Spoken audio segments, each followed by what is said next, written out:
नमस्कार, हम रिंकू तिवारी दुबई से स्वागत बा आप सबके हमारे चैनल पे। आज आप सबके बहुत ही सुंदर एगो भादो छठ गीत सुनाओ तनी। आप सबके भी पता होई कि ई छठ में सोहर गीत ही गावल जाला। बहुत ही अच्छा गीत बा, अच्छा लगे तो आप अपना घर जरूर गाएं लोगिन। और अगर चैनल पे नया बनी तो चैनल के सब्सक्राइब कर ली कि जब भी हम गाना अपलोड करी तो सबसे पहले नोटिफिकेशन आप सबके मिले। और भादो छठ के आप सबके बहुत ढेर सारी शुभकामनाएं। कहिया सावनवा उतरी है ता कब भादो लागी हान हो। स्वामी कहिया लालही छठी आई है हम महु छठी करब हो। स्वामी कहिया लालही छठ आई है हम कुश पूजब हो।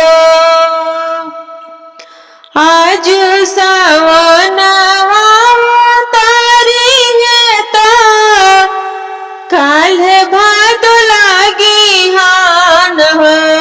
धनी 5 दिन बाद 3 छठिया तू छठ करी हान हो।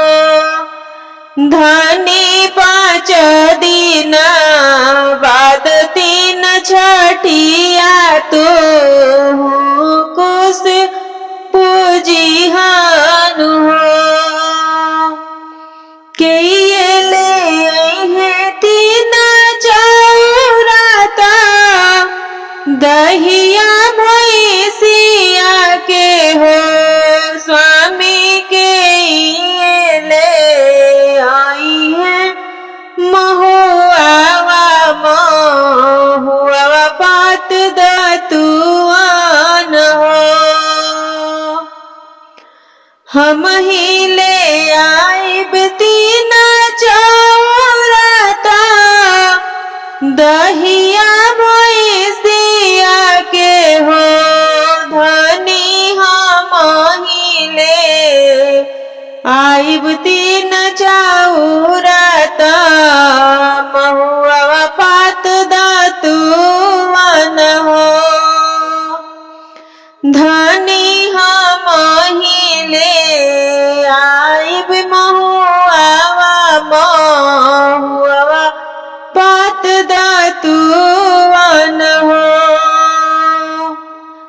अंगना में पोखरा खोनाई भी कुश रोपवाई भी हो।